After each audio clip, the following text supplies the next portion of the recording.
Sa pagkatalo ni Kid Thurman kay Manny Pacquiao ay marami daw siyang natutunan kay Manny. Lalo na daw yung kapag sumuntok daw si Manny ay tinotodo ang puwersa at maging ang kanyang braso na sumasangga sa patama ni Pacquiao ay nasasaktan.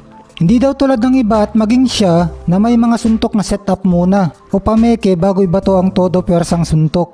Iba raw kay Manny Pacquiao dahil lahat ng ibinabatong suntok ay todo puwersa.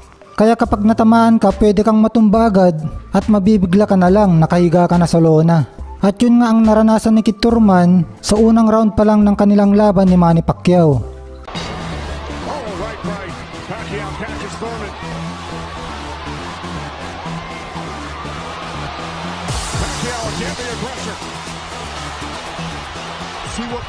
Ito nga ang dahilan kung bakit mapanganib pa rin kalaban si Manny hanggang ngayon, dahil sa bigay todo niyang suntok.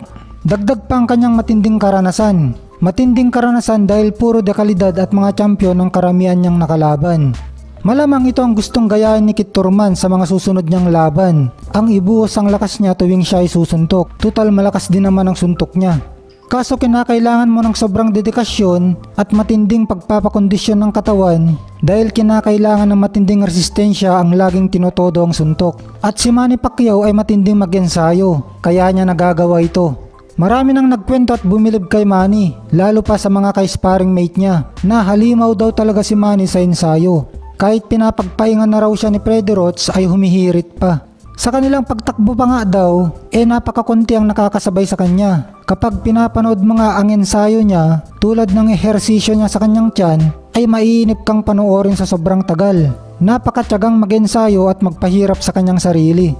Para magawa ni Kid Thurman ang gusto niyang gayahin kay Manny Pacquiao, ay kailangan niya ng matinding disiplina. Dahil nung huling laban niya kina Josecito Lopez at Manny Pacquiao, ay inamin niya na hindi niya nakontrol ang katabaan niya.